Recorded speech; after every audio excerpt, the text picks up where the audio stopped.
This is Jay, Moody, and Kai, and today we're searching for Macaro House. The video was shot in shaky cam, the footage hard to watch without getting a little seasick. Officer Wiley, Detective Wiley now, had seen a lot in his time on the force, but a double homicide perpetrated by this 14-year-old kid in front of him was something he had hoped he would never see. A double homicide and carried out against his two best friends at that. The two kids in question, Marshall Moody and Kai Dillon, had been friends with Jason Weeks since elementary school, and there had never been any reports of violence or any other alarming behavior, at least not to the police. The boys had operated a YouTube channel, JMK Occult, for the last 2 years, and while their content was pretty typical for kids online, they had been uploading steadily every week since their first video about strange deer in the North Woods around Catterley. Hell, Wiley realized, he had even watched some of their stuff when he was bored. People in the community knew them, and this was out of character for any of them. Wiley paused the video, the three boys blundering through the South Woods and chatting like a pack of squirrels, before looking at Jason. Jason, Jay to his friends, looked like he had aged a decade. He had a gaunt look, usually reserved for soldiers who'd come back from war. His hair had been long and blonde for as long as anyone could remember, but the kid sitting there now was as bald as an egg, his scalp looking scoured instead of shaved. The shirt he had been wearing in the video was gone. He was still wearing the ring of it around his neck, the stretched fabric like a collar, and the jeans he wore were stained and ragged in places that looked fresh. He'd been found with no shoes or socks, but he was wearing the orange flip-flops that the jail residents often did. Wiley knew his parents wanted to bail him out, but he wasn't sure if the judge was going to extend him bail or not, given the nature of his crime. The way the two kids had been ripped apart was something that would haunt him for a long time. "So, Jason, Officer Russell tells me that somebody picked you up beside the road, and you told them that your friends were dead, and that you had killed them. Is that true?" Jason nodded, not speaking a word as he continued to stare at the wall. The woman in question was Darla Hughes, a mother of 3 who had stopped when she saw a young teenage boy walking on the side of the road in the current state he was in. Stories of kidnapping and kids held in basements for months while God knew what happened to them were clear in the public conscience. Darla thought she had found some kid who had escaped this situation, and when she stopped to help him, she said the poor lamb had said 8 words and then nothing else. He said, "My friends are dead, and I killed them." They had found the kids in the clearing in the woods about 3 miles in, a site Wiley was familiar with. How many times had he and his friends gone looking for Macaro House? Everyone in Catterley knew about Macaro House, and most people's childhood had been spent looking for it. John Macaro, a prominent figure in Catterley history, had been a prominent importer and exporter in England. He had come to America before the Revolutionary War to try and set up a similar business, and Catterley had been a large enough port to satisfy his needs without being so busy that a new face would be lost. He established a manor in the South Woods, despite being told that it was Indian territory, and the bill of sale did very little to dispatch the native tribes that lived in the area. He survived 2 raids by the natives somehow, but his wife and daughter were not so lucky the second time. As such, he rallied a mob of townspeople to go into the woods to help him flush out the natives who were living there. The raid took weeks, but by the end, they had killed or scattered every member of the tribe that lived there. Satisfied, Mr. Macaro built his lavish estates, but strange things surrounded it from the beginning. Workers went missing, people reported strange lights and sounds after dark, and a shriveled figure in skins and feathers could be seen lurking after moonrise. Animals on the property acted strangely, and sometimes people found wolves or bears on the grounds. Usually, they were in a rage, but sometimes they simply fled as if they had been drawn there and weren't sure what to do now that they were. Once the house was finished, John Macaro had a hard time keeping staff. None of the hands he had tried to hire to keep his livestock would stay more than a week, and they all refused to stay on the property after dark. His servants would likewise disappear suddenly, and none of them would stay at night besides his butler, who had been with him for years. People said that Mr. Macaro talked about hearing chanting in the house and seeing strange shadows, and when even his butler disappeared one evening, John locked the doors and stayed in the house alone for a long time. People who came to see him said that he could be seen wandering the halls like a ghost, calling out for people that only he could see. When his mansion was seen in full blaze one night, those who were first on the scene said they saw a lone man silhouetted in the flames, his feathers and skins on full display. He disappeared when they got close, but he had been seen by many in the years to come. "What did you see out there, Jason?" Jason continued to stare at the wall. "I want to help you, kid, but you have to help yourself first." He couldn't help but glance down at the kid's fingers as he let them splay out on the table like sleeping spiders. The nails were dirty, the beds crusty with something like blood, and several of them were torn and ragged. There was grime around his mouth, too, and Wiley would have bet his next paycheck that it wasn't Kool-Aid. It looked like mud or paint, but it was probably blood. Jason remained silent as the grave. "Jason, none of us believe you killed your friends. You're wrong." Wiley had been fiddling with the remote, trying not to look at the kid's hands, but when he spoke, he looked up. Jason was still staring at the wall, but his head was shaking as his teeth chattered together. The kid looked like he was staring into the mouth of hell instead of the cream-colored walls of the interrogation room. Wiley almost didn't want to ask him what he had seen, but he needed to know. He needed to know how this kid had killed two other kids, one of whom was a head taller than him and outweighed him by 60 pounds. "Would you like to elaborate?" Wiley asked.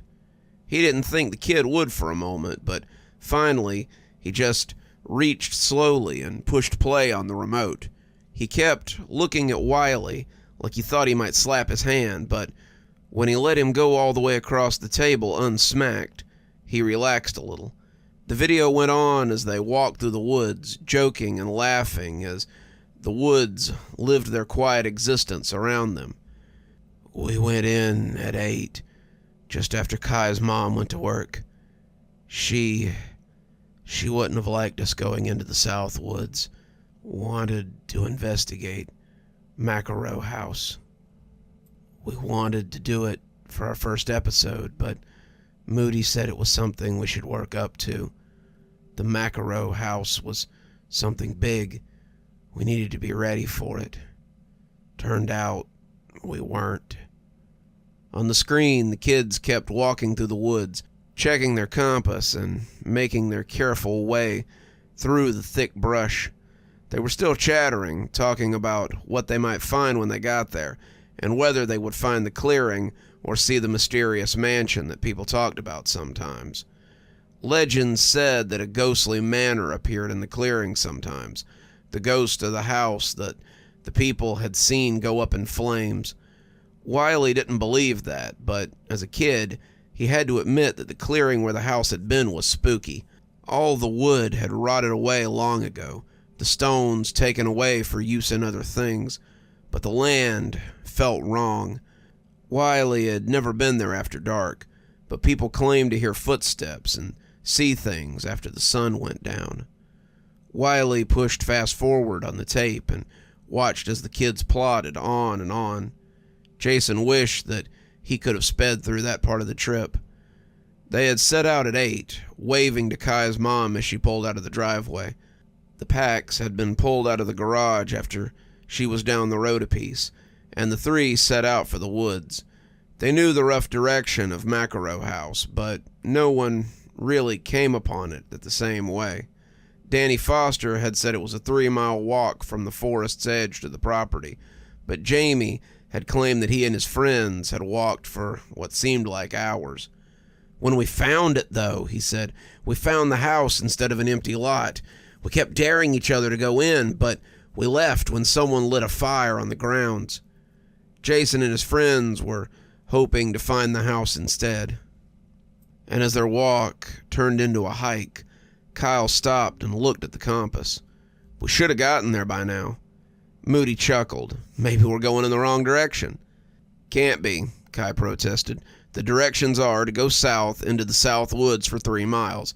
Then you'll come to the clearing where Macaro House sits." Jason hadn't wanted to jinx it, but at the time, he thought that boded well for them finding the house. They kept walking, Kai good for an endless stream of conversation, and as the sun began to set, Jason found that he was out of breath. His tongue felt like leather as it stuck to the roof of his mouth, and the lunch they had brought had been eaten hours ago. Moody had argued that they should turn around and head back, but Jason had finally vocalized that this could mean they were going to find the house instead of an empty lot. He was hopeful, right up until they got what they wanted. When the sun went down, Wiley knit his brows together. "I thought you and your friends were only in the woods for a few hours." Jason shook his head slowly. "We were, and we weren't. The time on the camera says we walked for 8 hours before I turned it off, but when I got picked up by the side of the road, it was barely noon." Wiley pursed his lips. How was that possible? The video cut out, the battery in the camera having been exhausted, and Jason nodded at the screen. "Those batteries have a max life of 3 hours. Dad said it was the best battery they had when he ordered it for me, and it was pretty expensive. There's no way one of those batteries could have recorded for 8 hours, but it did." The recording came back on, and Wiley was shocked to see that they were standing on the lawn of an old Gothic mansion. The sun setting behind the house made a perfect backdrop for the shot, and the boys were oohing and aahing appreciatively. None of them seemed to believe what they were seeing, the whole thing a little otherworldly, and they seemed to be having some kind of argument about who was going to approach the house first. "Is that it?" Wiley stopped to wet his lips. "It can't be. The Macaro house burned down hundreds of years ago." "But there it is," Jason said, his eyes still fixed on the wall, "in all its glory." And oh, what glory there had been in it. Moody had gawped at the house as if he had never seen one before. "No way. There's no way." "That's impossible," Kyle breathed. "That house burned to the ground before our fathers' fathers were even thought of."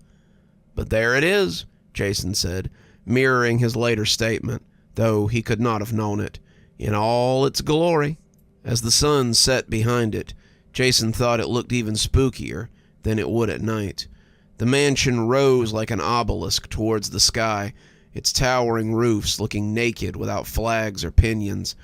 The boys stood at the edge, trying to shame or bluster one another into going into there first, but in the end, Jason took the first step. The others looked surprised at his boldness, but they followed closely after, not wanting to be thought less of. Jason expected the house to disintegrate as he approached, an illusion or a trick of the light, but as his foot came to rest on the boards of the old house, he felt their solidity and continued to climb. When the door opened for them, the broad double doors swinging jauntily on their hinges, the 3 boys pulled back as if preparing to run. The camera captured their indecision, the doors yawning wide as if waiting to receive them. Jason seemed to surprise even himself as he came forward to investigate. "Wait, what if it's a trap? This whole place shouldn't even exist. If you think I'm going to pass up a chance to explore it, you're wrong." Jason went in, pausing just inside the doors as if expecting them to crash shut. When they didn't, Moody followed him, and Kai brought up the rear. Macaro House lived up to its gothic exterior, the inside full of soft, dark velvet and antique furniture. There was a fire burning in the hearth inside the sitting room, tables spread with books in the library, and as they came up the long hall that led towards what was undoubtedly a dining room, Jason began to smell something. It was something like a stew or maybe a roast, and the smell of meat brought them to the dining room. A long table sat in the middle, 8 chairs on each side of it, and at the end sat a wrinkled old man eating soup from a bowl. It was hard to tell before they got close, but the old man looked like he might have been Native American. He was dressed in hides, feathers adorning his head and necklace, and he wore a beaded necklace with bones and claws on it. He looked up as they approached, glowering at them evenly, before returning to his meal.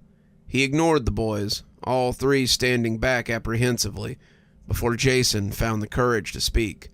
"Excuse me, sir, is this your house?" The spoon froze on its way to his mouth, and the old man looked like he had been slapped. "My house?" he asked, his voice sounding thin and whispery.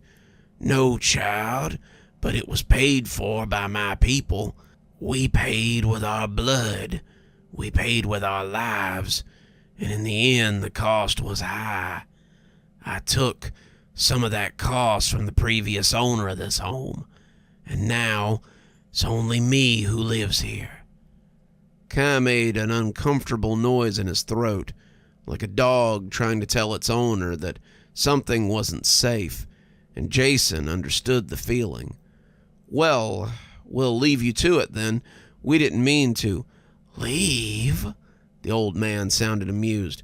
"Oh, no. No one leaves Macaro House. Not until they've played the game.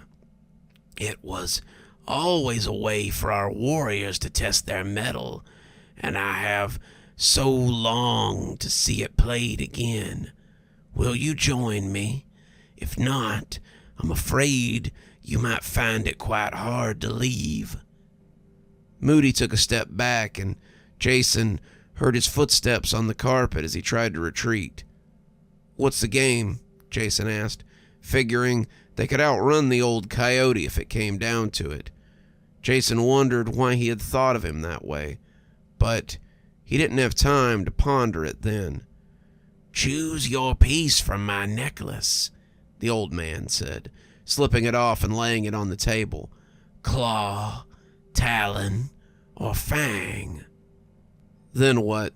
Moody asked, Kai moving behind him as if afraid to come too close. "Then we start the game," the old man said, smiling toothily.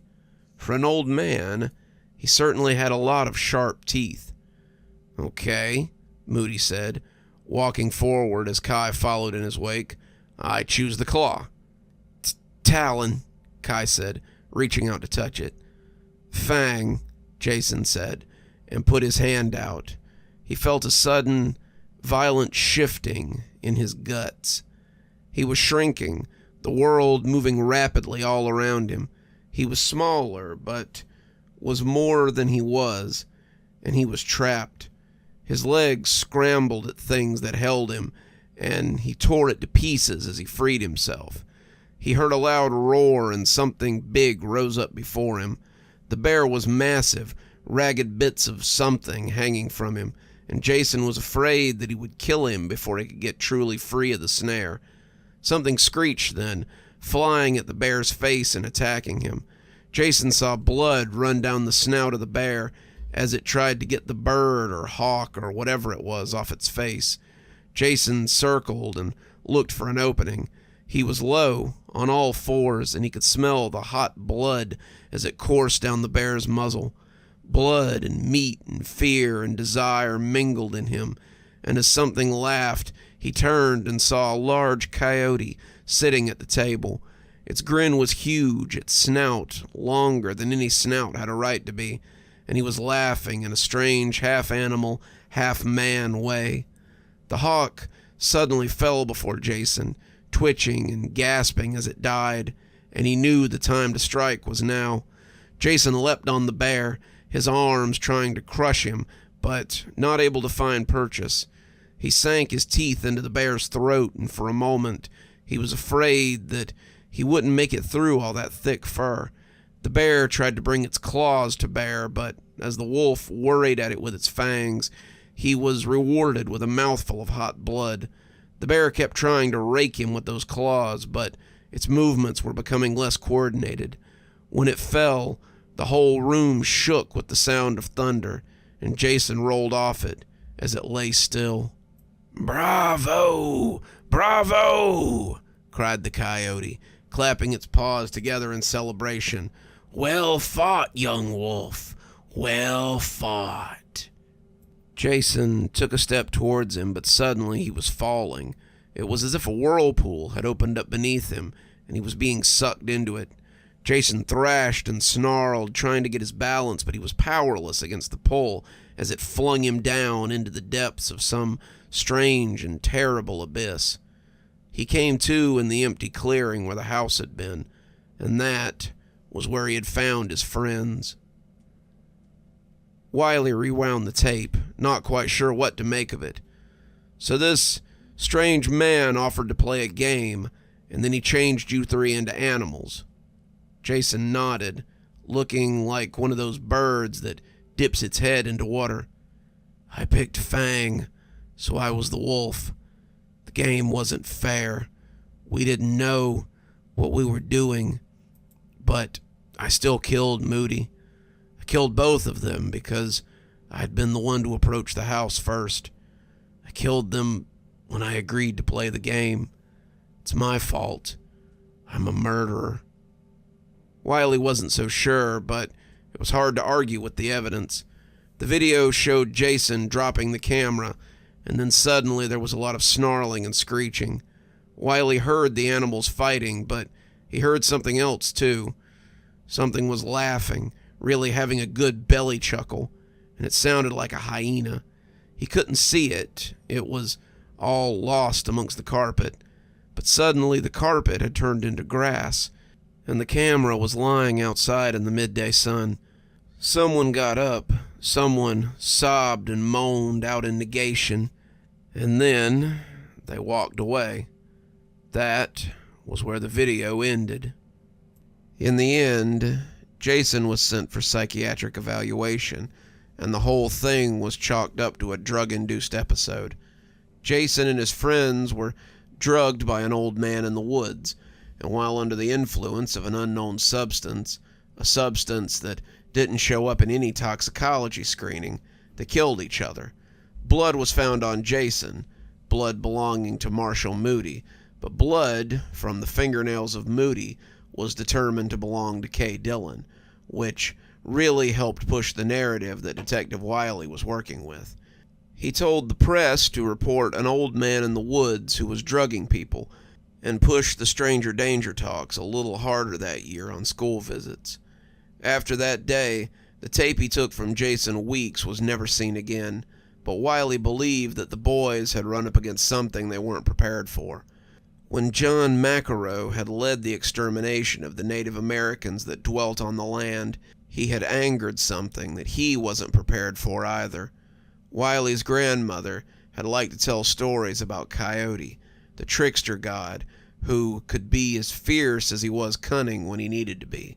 Wiley didn't think they would ever find an old man out there in the woods, but he didn't doubt others would find him. Coyote liked his games, especially when the players were people he saw as interlopers. Macaro House remained a town legend, and Wiley had little doubt that those foolish enough to enter would be presented with the same game these boys had been given. Wiley shuddered to think how the next challenge might go when Coyote needed more amusement.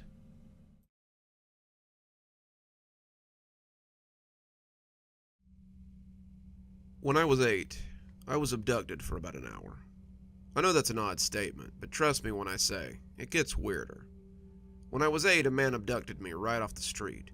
My parents and I lived in a shabby apartment about a block from my primary school. Since Mom worked days and Dad worked nights, I was responsible for getting myself to and from school since I was 6. I walked the same way home every day, and if someone was trying to snatch me, it wouldn't have been hard to learn my routine. So there I was, walking to school with my Power Rangers book bag swinging off my shoulder, thinking of nothing more pressing than the math test I hadn't studied for the night before. Suddenly, a white van rolled close enough to ruffle my hair with the side mirror of the van. Then a hand caught the handle at the top of my book bag and pulled me in. I struggled as the meaty hand lifted me into the passenger seat, but he pulled me up with little effort. He reached over and shut the door, his arm crossing right in front of my face. This would have been my opportunity to bite or kick or fight in some way before the van rolled on again. I found myself unable to react, though, frozen by the ease at which I had been lifted from the street.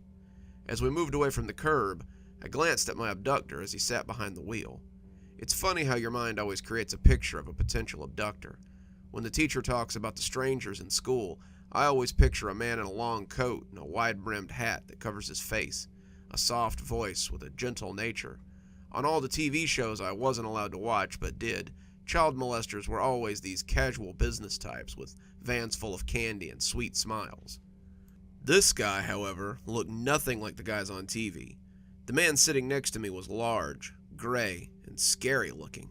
He looked more like the prisoners on the TV shows I watched when no one was paying attention. He had long, greasy hair that was graying in odd places, muscular arms connected to a barrel chest barely contained by his dirty sweater, and a pair of eyes that looked 1,000 miles away as he piloted the van on its course. I became terrified that I would never see my parents again, that I would never see my toys again, and that my parents wouldn't have anything to remember me by except the school picture I'd brought home last week. It's funny sometimes, the things kids worry about. "Don't worry, Mark. I'm not gonna hurt you," the guy said in a gravelly voice full of mucus. I stiffened in my seat. How do you know my name?" That was a stupid question. The man had probably been stalking me for weeks before making his move. He knew my name, he knew my parents' names, he knew my address, he knew the kids I played with at recess, and what time I took my first poop every morning. He had stalked me like a hunter stalks a deer, and now it was time to move in for the kill. "Because I am you." That took me by surprise. I had expected many things. I had thought maybe he'd say he was in love with me, to scream at me that he would kill me so I'd be scared so he could get off on my fear, maybe even that he would keep me forever, that he'd be my new dad, or I'd be his new son. I hadn't expected him to say that he was me. "What do you mean?" I asked, visibly confused. He stared straight ahead, seemingly unable to begin. I thought again about how he was probably going to hurt me and leave me in the woods somewhere after he'd killed me. That was what the killers always did on unsolved mysteries after they killed someone. I bet he had a shovel or something in the back. My 8-year-old mind could already see him carrying my limp body off into the forest to bury me in an unmarked grave. The dogs would come sniffing after me at some point, and they'd unearth a perfect little skeleton in a hole in the woods. My parents would cry and scream, just like the parents did on TV, and Robert Stack would ask the viewers to call if they had any information. It's funny, the places a kid's mind goes when he's in panic. "This is hard, kid. Now that I'm here, I don't know how to start." We sat in silence for a few more minutes before he found his words. "So, in 40 years, humanity cracks the secret to time travel." He paused again, unsure how to continue, before finally settling into a rhythm. "By the time they do, you will have spent 20 years of your mandatory 2 life sentences in prison." I turned to look at him, unable to comprehend what he was saying. "Prison? Why am I in prison?" He sighed, fishing a cigarette out of the cup holder, where he had several sitting loose. He pressed the lighter on the dashboard and put the cigarette in his mouth as he waited for it to pop again. "We've done some things we aren't proud of, Mark. We acted in haste, and now we have to contemplate at leisure. Let's just say that you took the easy way out one too many times, and finally, it came back to bite you. The old neighborhood claims us all eventually, Mark. You're living in a septic tank, and it's only a matter of time before you get pulled down into the shit." The lighter popped, making me jump, and he yanked it out and pressed the tip to the cigarette. He inhaled and turned back to look at me. "We don't have much time. Someone noticed me take you off the street. At least they did last time. And the cops are going to pull me over in about 10 minutes. You have to stop this from happening. You can't let the old neighborhood claim you like it always does. There are bad people there. People that will be responsible for your downfall. You have to get as far away from them as you can. You have to get away and never look back. If you stay, you'll be forever damned. Get out, Mark. Get out and live. The cigarette jittered in his lips. He was shaking me then, yelling into my face, shaking me as the cigarette's red end swam back and forth in his mouth. I felt my head getting fuzzy as he shook me, and when the red light started flashing, I thought it might be from all the shaking. He stopped then, turning to look back at the lights, and reached into his pocket to pull out a gleaming piece of steel. It was a gun, a big gun, and when he stepped out of the car and leveled it at the policemen, they seemed afraid. They weren't afraid when they shot him, though. They yelled at me when I climbed out of the driver's door, but I didn't care. I held his hand as he lay dying, his face turning to look at me. I could see that half his cheek was missing. His sweater was turning the color of autumn leaves, and when he spoke, it was gurgly and wet. He coughed a bright spray of blood onto my shirt, and I still remember how it stood out against the bright yellow as the cops came running towards me. "Get out, Mark. Get out before it's too..." By the time they got there, he was dead. My parents arrived shortly after I got to the police station. Mom hugged me, crying, and Dad wrapped himself clumsily around me as well. It was the first time in months that I could remember seeing them together. As they folded me into their embrace, I remember thinking that everything was going to be okay. I could avoid the scary man's prophecy and prevent the terrible fate that he was trying to warn me about. How naive I was then. That night, Mom and Dad had a terrible fight. Mom wanted to leave the neighborhood.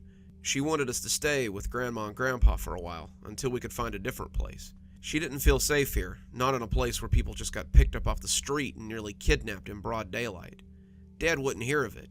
He had lived here his whole life. This was where his work was. She was crazy. Maybe she could just get another job somewhere, but he wasn't about to throw away 10 years on the job because she was scared. As I lay in bed, I realized that everything wasn't just going to be okay. I clutched my stuffed Ninja Turtle tightly as they continued to rage at each other in the living room. The next day, Mom came to talk to me. It was decided that Mom and I would stay with my grandparents for a while. It was also decided that Dad would stay at the apartment. A little while turned into the next 10 years of my life. My parents got divorced a year after we went to stay with Grandma and Grandpa. I went to see him a few times, but Mom usually insisted that he come to us. When I did go to see him, she came with me. She still didn't trust the old neighborhood, and the few times I went back, I saw that it had gotten worse. Gangs and drugs had taken over, and Dad had become a stranger to me. When the construction company he had been with for so long closed down, he joined the element around him. Mom wouldn't tell me what he was doing, but I'm sure he was making drugs. The next time I saw him, he looked like a zombie from a horror movie. His hair was thinning, his face was gaunt, and he smelled like a truck stop toilet. He told me to stay in school and make something of myself. He told me not to end up like him, not to let people I thought were my friends drag me down into something I couldn't get back out of. Whether he knew it or not, he spoke the words that the strange man had said to me when he told me to never come back to our old neighborhood. "It's a trap, son. The only thing it can do is ruin you." When his apartment burned down a few months later, Mom didn't even take me to his funeral. I was 15 by then, just starting high school, and ready for the rest of my life. My grandparents had money, the kind of money that I now understand my mom wanted. They gave both of us the best life they could. With my grandfather's influence, I got into private school after private school. My mother made it very clear that I wasn't to squander the gifts I'd been given, and I took her at her word. By the time I was 18, I was at the top of my class and ready to enter almost any college I wanted. College was where I met Tabitha, though. Tabitha was where everything changed. I enrolled in a prestigious college, but I won't sully their reputation by naming them here. They were proud to name me amongst their alumni when I first stepped into their halls of learning. I took to my classes much the way I had taken to high school classes. I excelled, was noticed, and was praised for my hard work.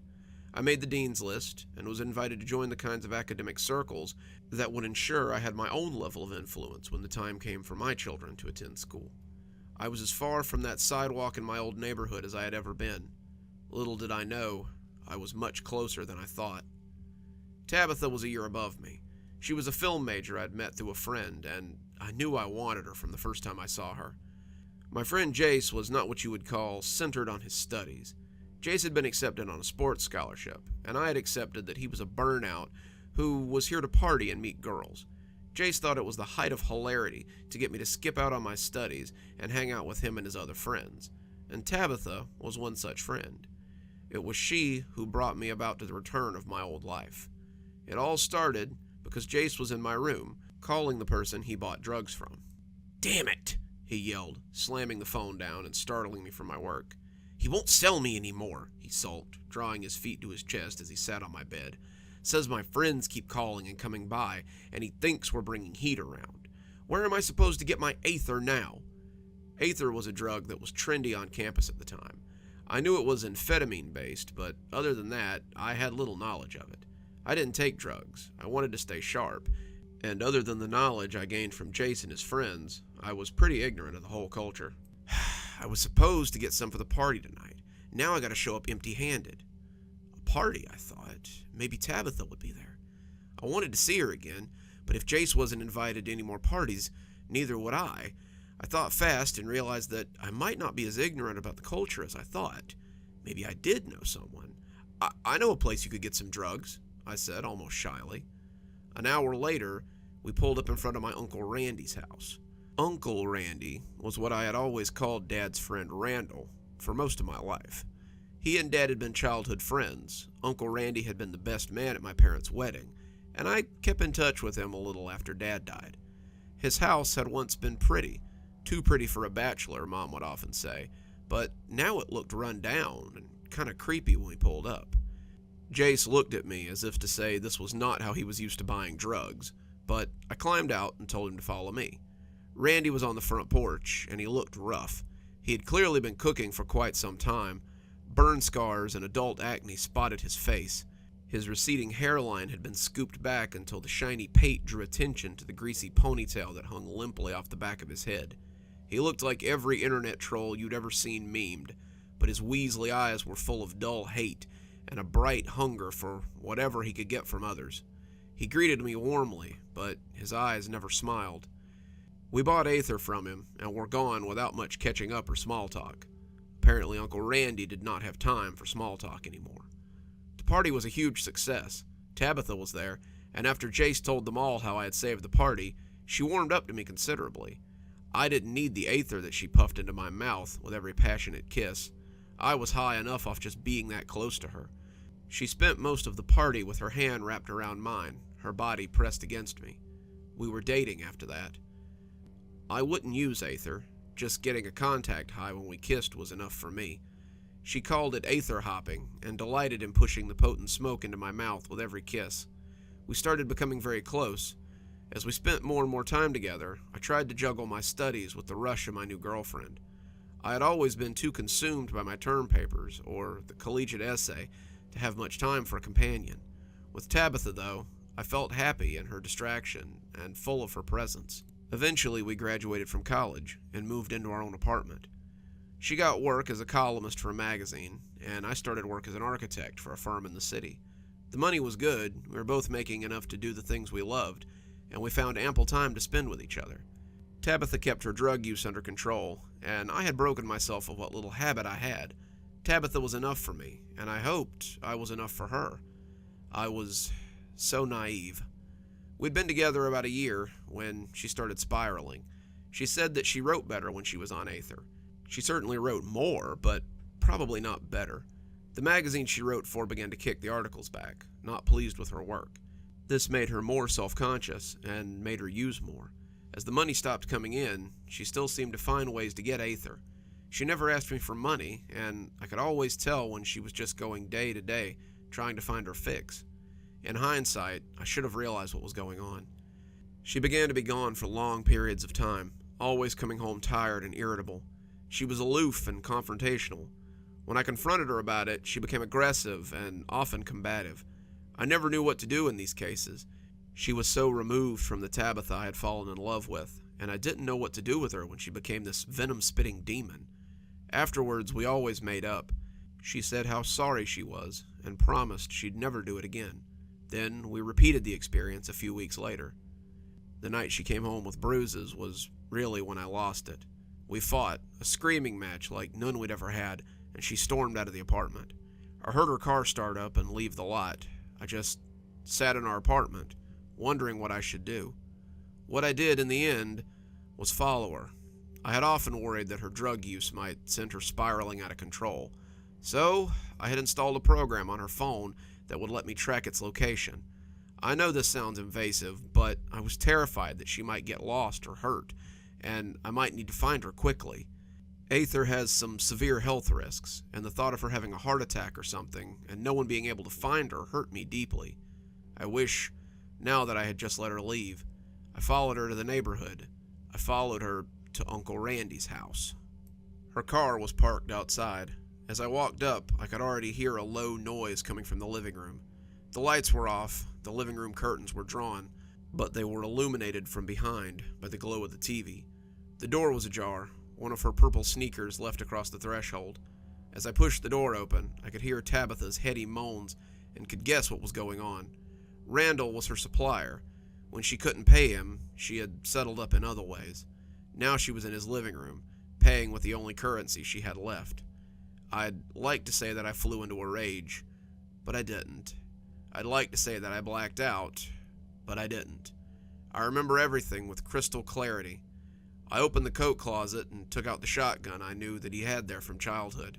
It was loaded, as it always was, and Uncle Randy had kept it as clean and oiled as the day he had shown it to 7-year-old me. He told me it was for bad people that might want to hurt him.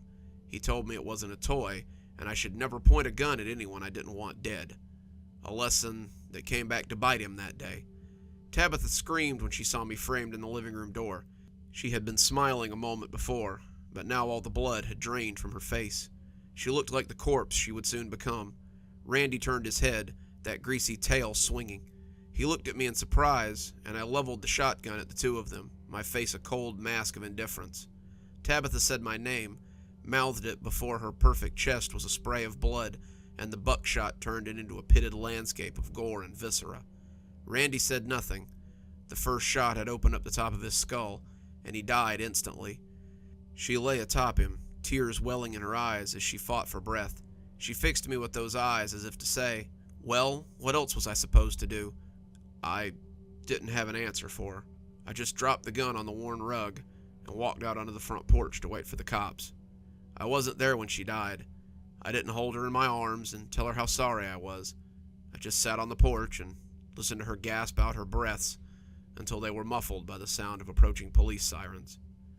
I was convicted of a double homicide at the age of 22. I was given 2 life sentences, and I will never see the outside world again. Except, I guess I will.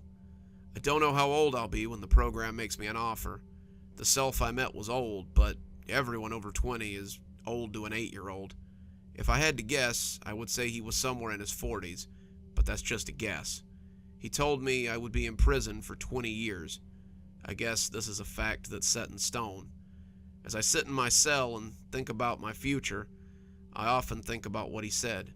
Someone saw me take you off the street. At least they did last time. That leads me to believe that he experienced this when he was a child. Maybe I always go back and try to warn myself, and perhaps I always fail. What if my life is nothing but a loop of trying and dying to keep myself from coming to Randy's living room and ruining my life? How long has this loop been going on? What would happen if I closed it? Would I simply cease to exist? I lay on my single bed some nights, staring at the roaches crawling across the ceiling, and think about the people who have brought me to this point. My mother, my father, my grandparents, Jace, Tabitha, Uncle Randy, and I somehow know what must be done as they all swim by. When it's my turn to step into the past, I don't think I'll explain anything. I might just take the gun out of my pocket and shoot myself as I sit rooted in the passenger seat and see what happens next. I've got 20 years to think about it, I guess. Plenty of time to work out the finer points of my own murder.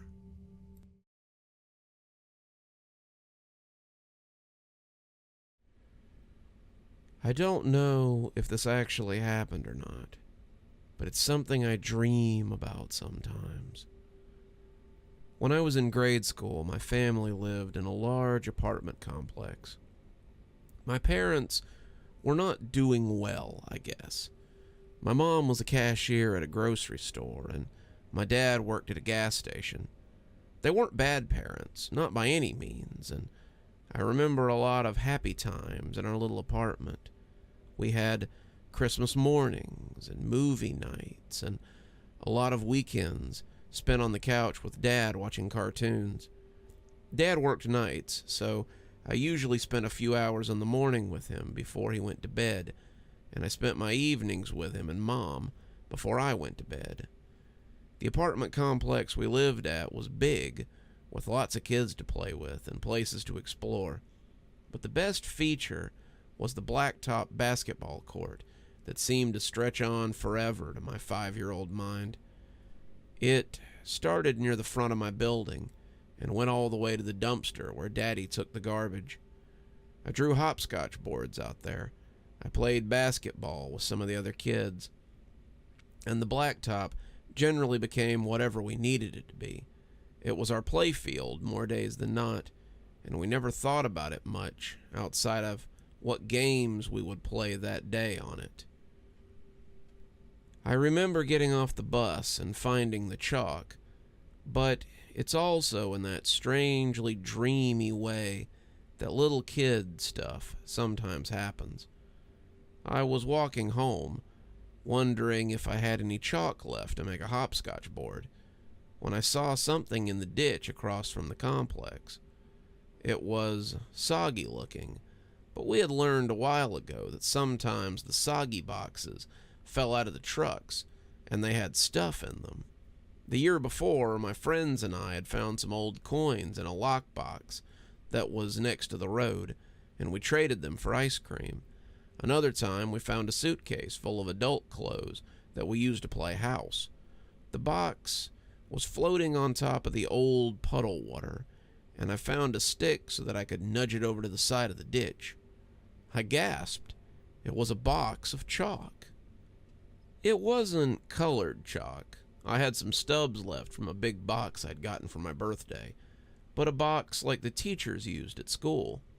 The box was ruined, but the chalk was fine, and I scooped it up and took it with me. My friends were just getting off the bus from their school, and when I held up the chalk, they all cheered. Most of our parents were making it paycheck to paycheck, so things like sidewalk chalk and new toys usually took a backseat to clothes and food and shoes. "What should we do?" Randall asked, as we came into the complex's stairwell. "We could draw a comic," Mimi suggested. "Or a hopscotch board," Kelsey said. "Or make an obstacle course with these things that you can jump over and move around," Dwayne piped up. "We can do all of that," I said. "We've got until dinner time. That's loads of time." To us, the 4 hours until dinner seemed like an eternity, and the afternoon could hold all kinds of secrets. We put our backpacks in our houses and headed to the blacktop. There were a few other kids there already, jumping rope or shooting baskets, and I divvied up the chalk amongst us. Between me and Mimi and Randall and Dwayne, Kelsey, Rebecca, Kelsey's sister, and Carter, another friend of ours, there was enough for each of us to have 2 pieces with 2 left over.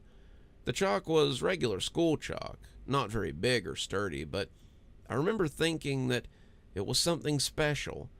It was the way the light hit it, I think. When you held it up, it just seemed special somehow, like God had sent it just for us. Dwayne and Carter and Randall set about making an obstacle course, while Mimi and I lay in the shady part of the court and drew characters. It was a little cooler there, the concrete warming our fronts as we drew, and the afternoon slipped on as the shade from the tree slipped farther and farther across the blacktop. We chased it, drawing characters on the hot top as it cooled, and watching Kelsey and Rebecca draw endless grids that they never seemed to jump in. That was pretty normal for them, actually. I think they enjoyed drawing the boards more than they enjoyed playing hopscotch. And as our characters went about their adventures, we heard them arguing over rules. It was getting on in the afternoon by the time they finally started jumping. And that was when the trouble started. Dwayne and Randall had a pretty good obstacle course set up, even if it just consisted of jumping over and around lines on the ground, and Carter had decided to watch, sitting in the grass and keeping time. He would watch them go, keeping time on his old Seiko watch, and tell them how long it had taken them to finish. Dwayne was a little faster, but only because Randall was getting tired. We had sketched across the blacktop by this point, and had even started squatting so we could draw on the parts where the sun was still too hot to lay on. Kelty and Rebecca had finally decided on some rules for their hopscotch game, and Kelty was getting ready to go first. I didn't see it when it happened, but I did hear the rock hit the blacktop before she started jumping. Someone called Rebecca's name, and I guess she turned to see who it was because she didn't see it either. I was listening to the chalk of Kelty's shoes on the pavement. 1, 2, 3, 4, and then suddenly they stopped. I didn't think much about it, not until I heard a sad little voice not far behind me. "Kelty!" I turned around, just finishing on the teeth of a really cool dinosaur, and saw Rebecca looking around in confusion. "Where's Kelty?" I asked, standing up from where I'd been squatting. "I don't know," Rebecca said, looking around. "I turned to say hi to Mary Beth, and she was gone when I looked back." I glanced around, but I didn't see her either. There weren't a lot of places to hide here. It was just blacktop, and I can't imagine where Kelty could have gone so quickly. "Could she have gone home?" I asked Rebecca. "I don't think so," the little girl said. "Well, why don't you go see if she's there and let us know? If she comes back, I'll tell her that you went looking for her." Rebecca nodded, clearly a little freaked out, and left. The boys seemed to have run themselves out because Randall was laying on the pavement and panting like a dog. That gave me an idea. I took my chalk and went to draw his outline. I remember thinking that the chalk had barely been worn down at all, and thought again how special it must be. Randall looked at me as I started to draw, laying still so I could get a decent outline. It was like one of those shows where the police were standing around a chalk outline on the ground, though I didn't know what it meant just yet. "Do me next," Carter said, coming to lay down not far from Randall before hopping up and saying the pavement was too hot. He was still looking for a good spot when I finished the outline, and something astonishing happened. I had sat back to see it, and Randall was getting ready to sit up when he suddenly dropped into the concrete, like he'd fallen into a hole. I knelt there, just looking at the spot for what felt like hours, trying to make sense of what had happened. "Hey, are you going to come do me too?" Carter said, sitting up and looking at the spot. "Hey, where did Randall go?" I fell onto my butt, looking at the spot, and soon I was running for home. My mind was racing, trying to find some reason why this would have happened, and I was equally as afraid that I would be in trouble. I'd made the outline, and if I couldn't make Randall come back, then they'd blame me. All I could think to do was go home. Home was like base and tag. Once you got there, you were safe, and nothing could get you. I could hear the other kids calling my name, but I needed to feel safe more than I needed to talk to them. Mom asked if something was wrong when I came running in, but I didn't stop. I went to my room and closed the door, sitting under the window as my mind raced. I was going to be in so much trouble when the other kids told an adult. It was all my fault, but I wasn't sure how. What had I done? How had I done it? Would Randall ever come back? I could see it getting dark behind me as the afternoon petered out, and when Mom called my name, I came slowly out of my room. "Hey, sweetie, are you okay? You came in so suddenly." "Yeah," I said, trying to play it cool. If they hadn't told Mom, then maybe no one had thought I had done it. "Well, dinner's almost ready. I don't think your dad is joining us. He's not feeling well, and says he's probably not going to work today." "Hey, can you do me a favor and take the trash out? I know he'd appreciate it." I looked at the bag of trash and felt my belly squirm. I'd have to cross the blacktop to get to the dumpster, and it would be dark out there now. There were no lights out on the blacktop, and other than the lights in the parking lot, it would be very dark out there. I was less afraid of the dark by this point and more afraid of the blacktop. Would it disappear me too, like it had done to Randall? I didn't know, but I couldn't refuse without giving my mom a pretty good reason why. I grabbed the bag and set out across the blacktop, wanting to be done with it as quickly as possible. The court seemed to stretch on forever in the dark, the black asphalt feeling strange underfoot without the sun overhead. I passed Randall's outline, and the sight of it gave me a shiver. It felt like looking at a dead body, and I wanted to go far around it when I came back. I couldn't help but look at the ribbon of comic characters Mimi and I had done, but they looked different in the low light cast by the parking lot overheads. Were they moving? They looked like they were moving, but it was in that way that things move when you look at them for too long. They moved in that dreamy way that things move on hot days, and it was hard to tell what was happening. I was breathing very hard. I felt like I might hyperventilate, and I needed to get home before I collapsed. I didn't want to stick around long enough to find out what could be happening out here. I tossed the bag into the dumpster, my ordeal half over, but it wasn't over yet. I came back to the edge of the blacktop, and that's when I saw the hopscotch board. It was massive, stretching all the way back from one end to the other, and on a whim, I decided to jump over the square in front of me.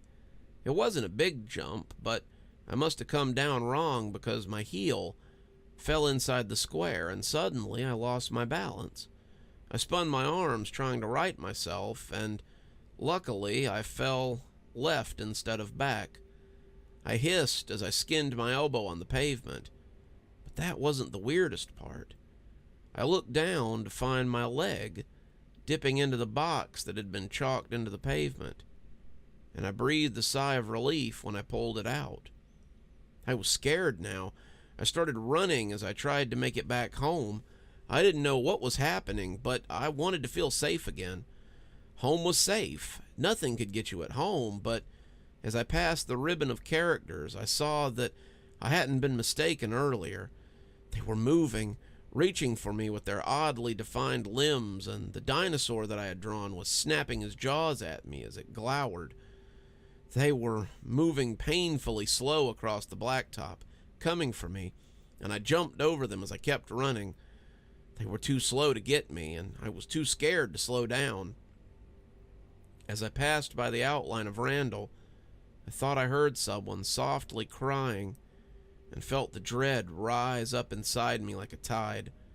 I came barreling into the apartment, crying and yelling for my mother to help me.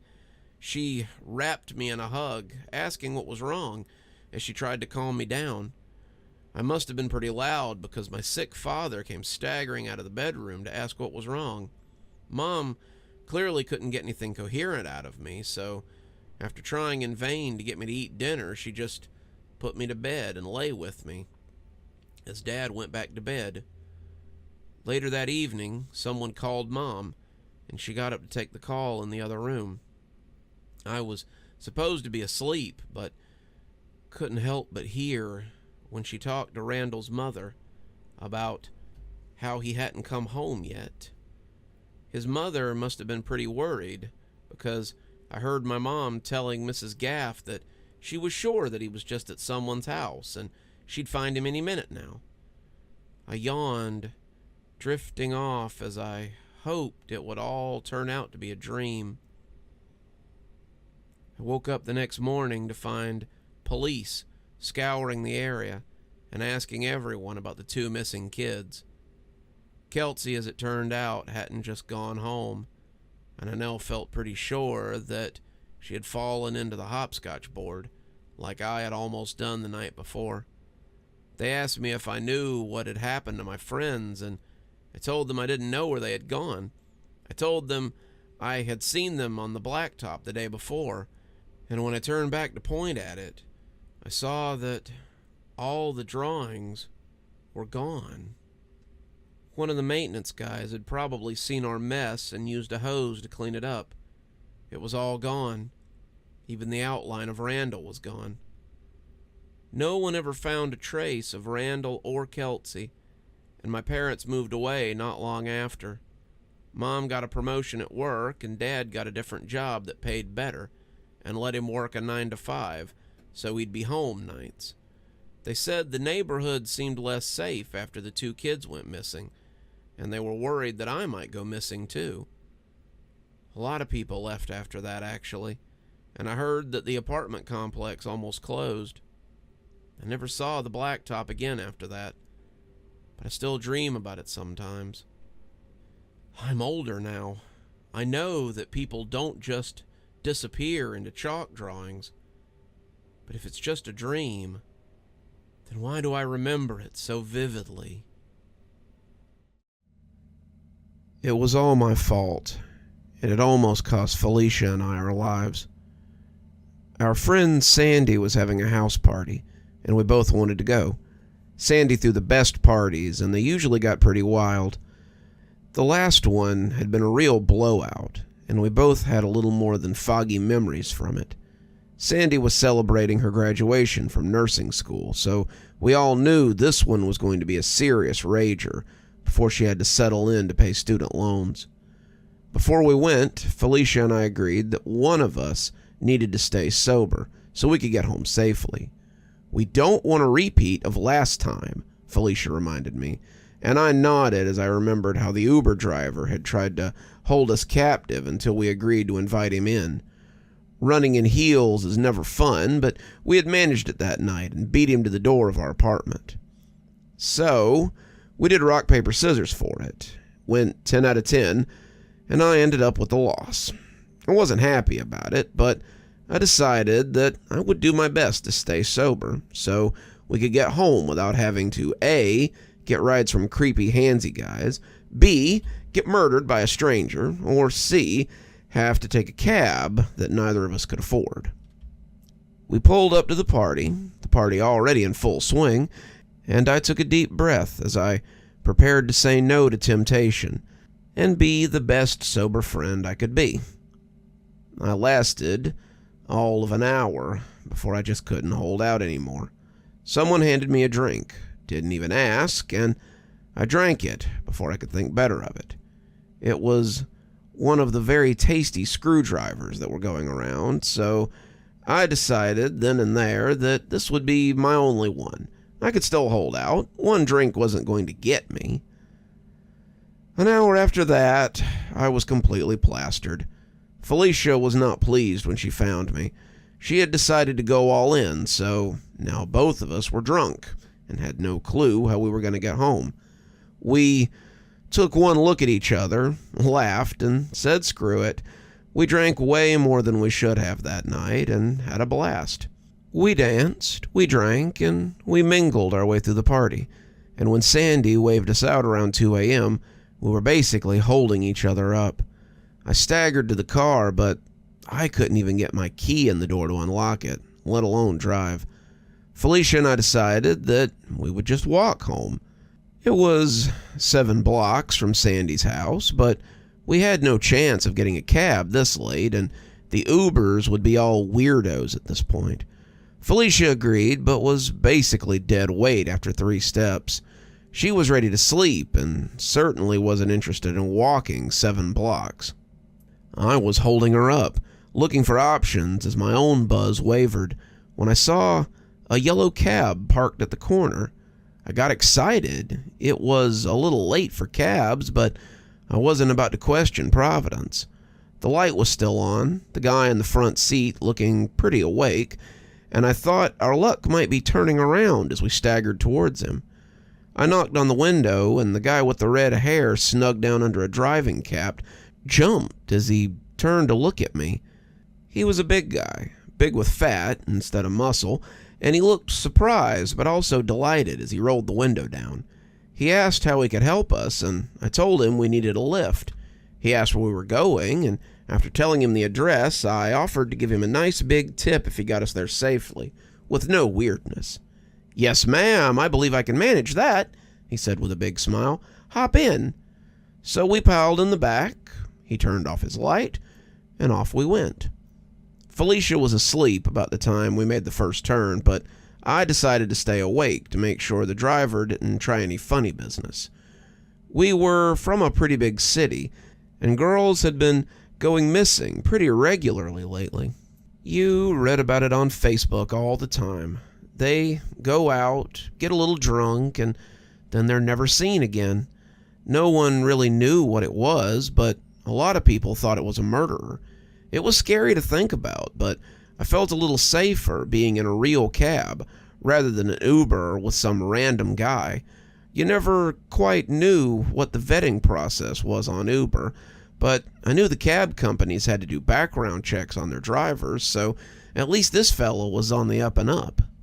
"You ladies coming from a club?" he asked, making small talk as he took his first left. "A house party," I said, trying to be polite.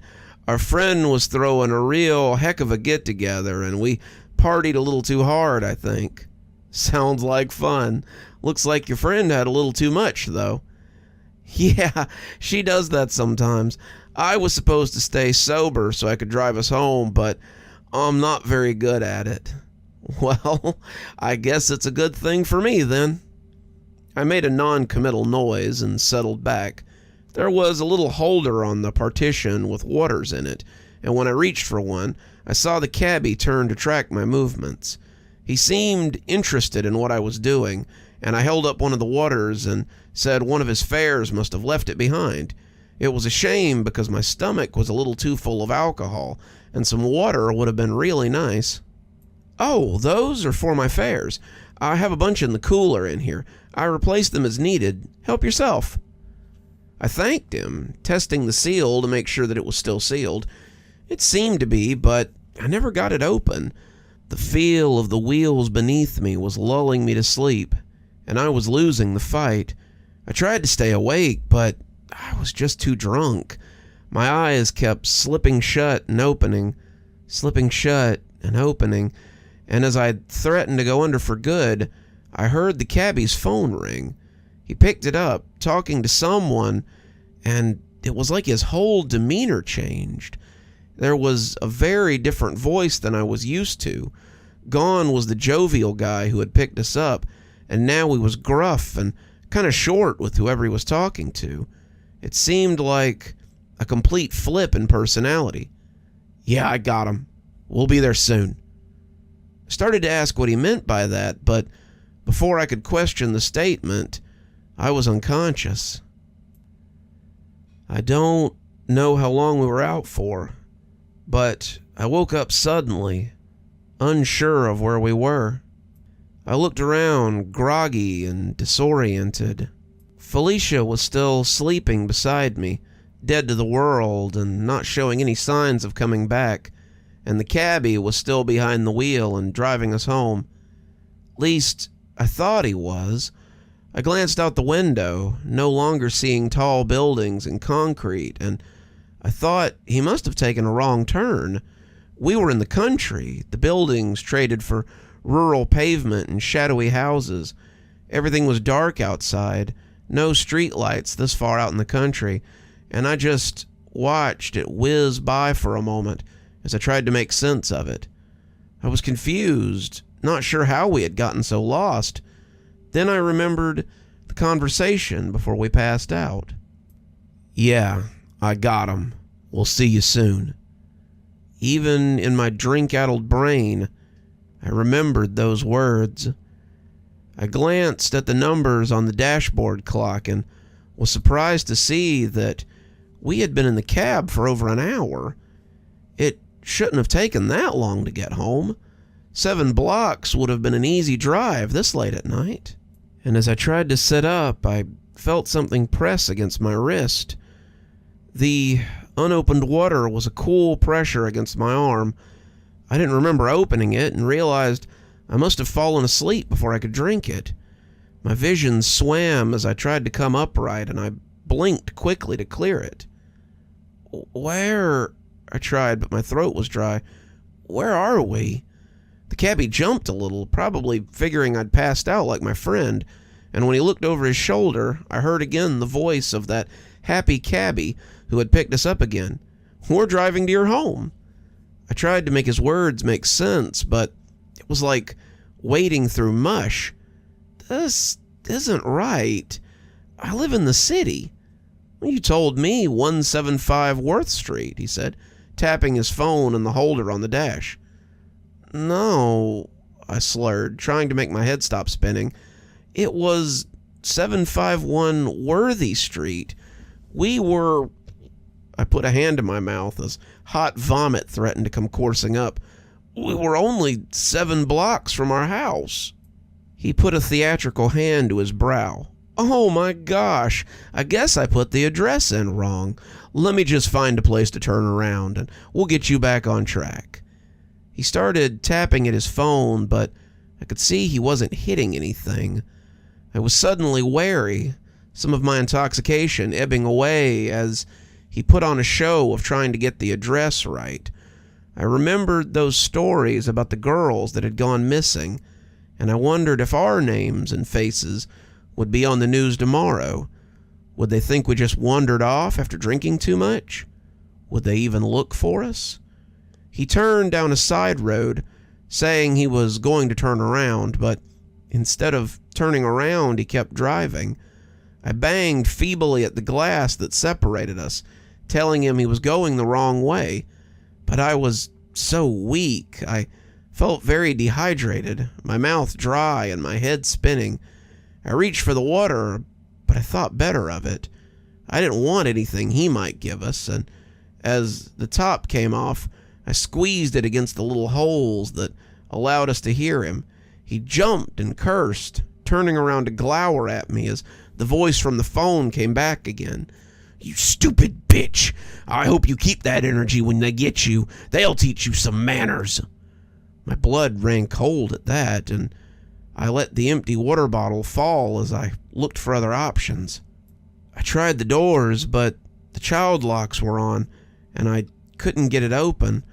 I started to panic. I kicked at the door, at the glass, but each kick was more feeble than the last. I was starting to feel like I might pass out. The cabbie laughed, telling me about all the terrible things the people he was taking me to would do, and my vision was swimming with tears.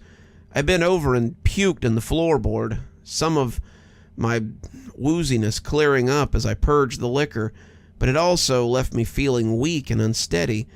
I banged my head against the glass as we finally came to a halt, and I went shakily to the window to see where we were.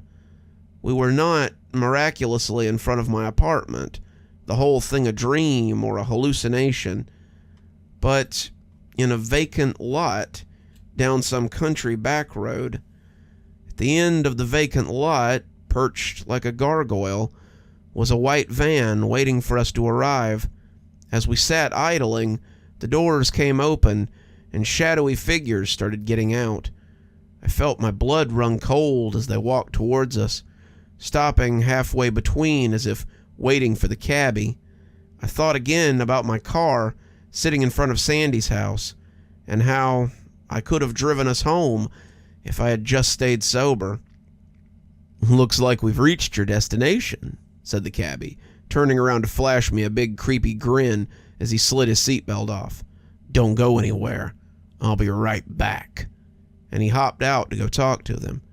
I shook Felicia, trying to wake her up, but she was little more than dead weight. They would get her. They would get me in my current weakened condition. I couldn't fight them off. I could barely keep my head up, and I cried bitter tears in the back of that cab. If I was lucky, maybe they'd just kill us, but I doubted it. We were both likely to end up in some overseas brothel or on the streets of South America, and either prospect was grim. The cabbie shook hands with one of the shadow people, pointing back at the cab and likely telling them he had a couple of half-drunk girls ready for transport. We were in the middle of nowhere. There was no chance anyone was coming to help us. We'd be heading wherever in no time, gone and forgotten, never to be seen again. and there was nothing we could do about it. It appeared, however, that someone had other ideas. They had started walking towards the cab when lights suddenly lit up the back glass. Cars suddenly began pulling up, vans and undercover cars, and people came out then with guns drawn. The men in the headlights of the cab put their hands up, and as they were surrounded and cuffed, they were dragged off to those vans pretty quickly. They took the men away, and that was when they seemed to realize that they had people in the back of the cab. They helped us get somewhere safe so they could get us checked out, and I'm pretty sure Felicia never woke up through the whole thing. They kept assuring us that we were okay, that we were safe, but all I could do was cry. I felt like I had been plucked from the brink at the last minute, and I thanked them with every breath I had. That was how I was almost trafficked by some gang or organization or another. The cops told us the less we knew, the better, and I agreed. I haven't drank since then, and now I'm a permanent designated driver for our group. I take friends of friends home too, sometimes intoxicated women we've met that night, just to make sure that no one goes through what we went through. So be wary if you see a strange cabbie waiting while you're wandering home one night. You may be in for a longer trip than you bargained for.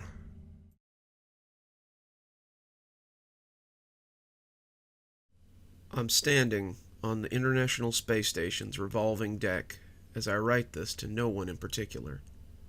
Every 30 seconds, it rotates around so you can see the Earth as it hangs in space. I was entranced by the calm little ball of water and dirt from the first time I saw it. It's so easy to forget how chaotic it is down there. From the cold and silent reaches of space, you forget that the Earth is full of honking horns and screaming people.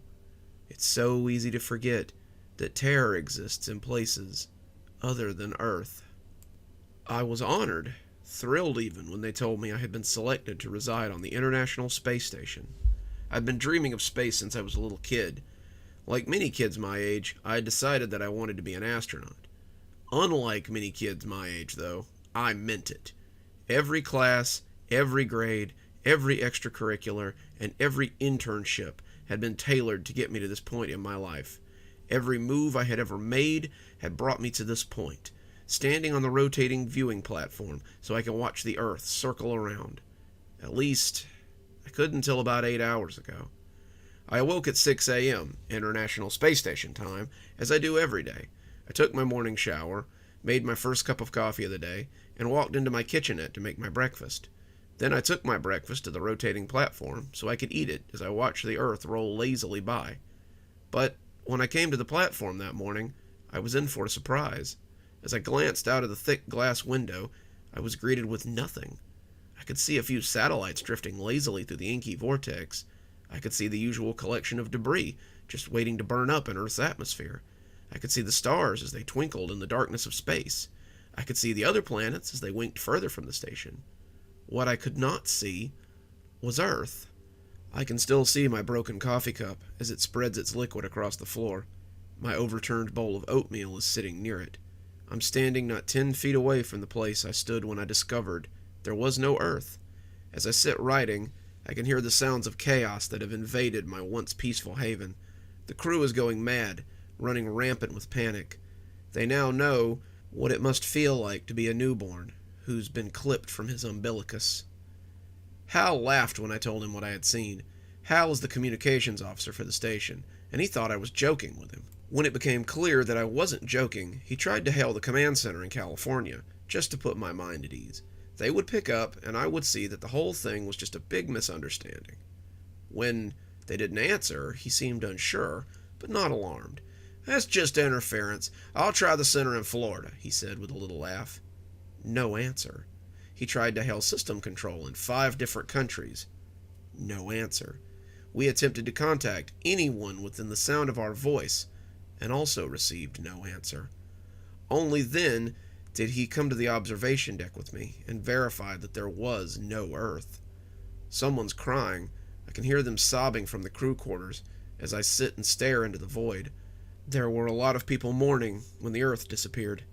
When I left my room and walked out here, I could see the signs of suicide as well. Ravita, one of our science team members, was lying on her bed as I walked by. The door was open, and she looked so peaceful as she lay there. Still, I knew she must be dead.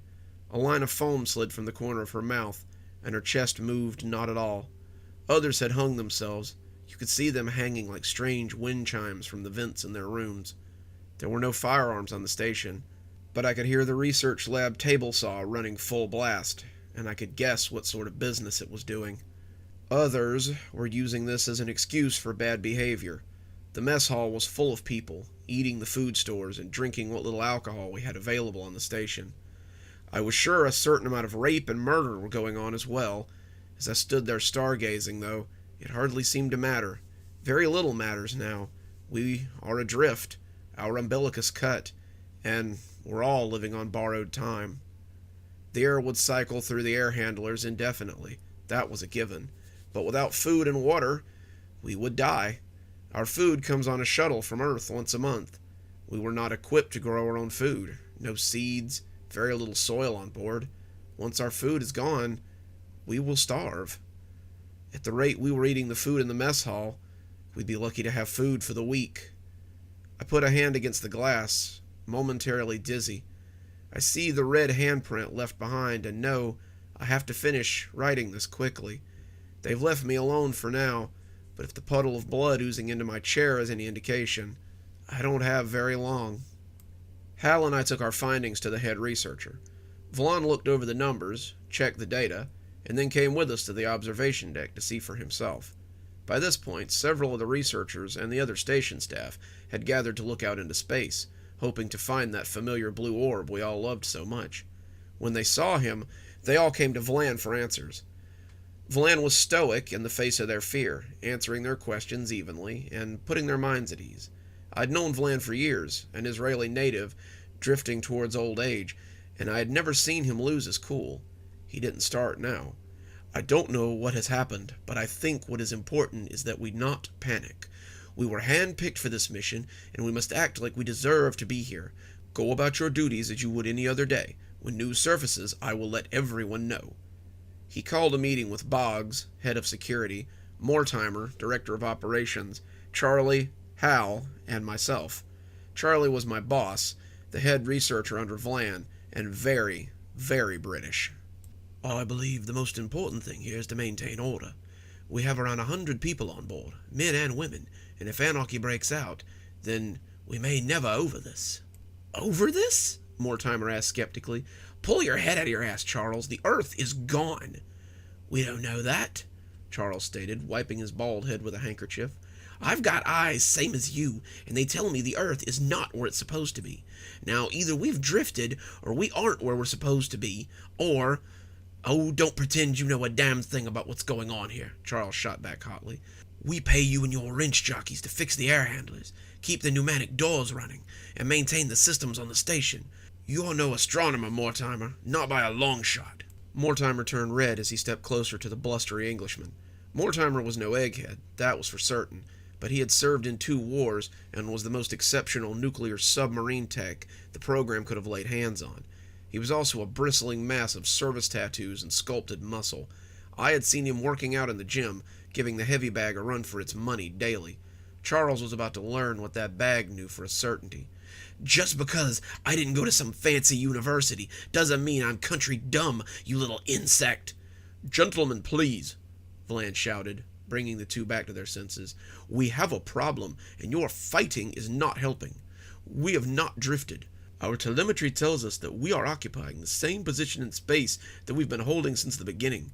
We have not moved, unless our telemetry is wrong. It's not, Charles said smugly. Then something has happened to the Earth. It's our job to keep the peace, Mortimer. Tell your people to go about their tasks as they would. Boggs, tell your security staff to maintain order and not get too excited. I don't want public hangings, but I do want to see malcontents going to the brig. Charles, keep your people on task and keep their minds occupied. Maybe you could push forward our agricultural programs for the time being. Food may become a priority. Dismissed. He may have dismissed them, but their animosity remained. For the next few hours, tensions slowly built between the science team and the maintenance team. Mortimer could be seen talking to his crew, casting dark looks at anyone from the science team that got too close. The talk was loud and angry, and many of Boggs' security crew would also be seen in these discussions. Boggs seemed to share Mortimer's outlook on the current situation. The two were soldiers, after all, and saw us as little more than egghead civilians who thought too much of themselves. Charles was just as bad. He sealed off the science lab and put us to work on greenhouse projects. He stormed around like a rat in a cage, snapping at people for no reason, and confiding to his group of favorites about the stupid roughnecks who thought they were better than us. He kept looking towards the door fervently, and I knew he was thinking the same thing I was. Boggs had an override key to all the doors on the station, and if those roughnecks decided that they wanted into the lab, there wasn't a goddamn thing we could do about it. At 10:30, Vlan called Charles. The two had a very heated discussion, as quietly as possible, of course, but it was evident that something was going on. Charles turned pale towards the end, and his eyes kept slipping back to the door. He was afraid of something out there, more fearful than I'd ever seen him. When the phone suddenly went dead, he put it in the cradle with all the reverence of a casket going into the ground. They made their move around noon. We had heard some dissident noises from outside, but Charles wouldn't let us leave. He told us to keep working and never mind what we heard. The missing members were not commented on. They had never shown up this morning, but we all just kept doing our best. As the noises came closer, I saw many of the scientists looking anxiously at the door. We all glanced over when it opened, and our fear was realized. In walked 8 members of Boggs' security detail, followed by Mortimer and 8 of his maintenance crew. As I mentioned, there were no guns on the station, but they all had batons or wrenches or knives from the kitchen tucked into their belts. They blocked the door as they fanned out, and it was apparent what they intended to do. Charles was livid. "What are you about? We're performing serious work in here, so if you could just—" "By order of Overseer Boggs, we are taking the science team into custody," Mortimer announced, a huge grin spreading across his face. "Overseer? Vlan will have something to say about this. When I tell him what you've done, he'll—" But as he approached Mortimer, the big man swung a monkey wrench he'd had in his hand and scattered Charles's teeth and blood across the lab. Charles fell like a sack of oats, and pandemonium ensued. We all broke, making for the door and hitting the wall of guards. I don't remember how I got away. All I remember was a brilliant flash of pain in my side, and someone bumped me hard. Suddenly I was in the hall, running for Vlan's quarters. The corridor rang with screams and noise. People were running as other science teams were being rounded up by security staff. As I ran, dodging groups of security staff as they chased others, I was aware again of the pain in my abdomen. That's when I looked down and saw the handle sticking out of my side. The blade it was attached to was long and sharp, a kitchen knife used for boning fish. When I pulled it out, it was red with my blood, and the blood wasted little time in dribbling out of the new hole. I shrugged out of my lab coat and tried to tie it off like a tourniquet, but it did little more than give the blood something new to stain. I felt a little dizzy. I wanted to sit down, but I knew this was the wrong time to do it. I kept going, hoping Vlan would bring peace to the station, but I already feared what I would find when I got to his office. I didn't even have to go in to see what they'd done to him. He was slumped over his desk in a pool of his own blood. Someone, probably Boggs, had cut his throat for him and left him where he lay. I turned to go, and at that minute, I think I was already planning on coming here to die. I dropped the knife on the floor and walked unnoticed through the hall. I saw bodies, I heard the screams, but I was ambivalent to them, as I was to the vacuum outside. I couldn't help them, and they couldn't save me, so what was the point of belaying the inevitable? My eyesight is getting foggy now. I think I came here hoping to see Earth blink back into existence before I die. I don't know if I really was or not, but it would make me feel better to know that there still is an Earth out there. As chaotic as those billions of humans are, I don't think I want the few of us still alive here to be what my species will be judged by. They've proven that humanity, even the best of humanity, will revert back to apes at a moment's notice.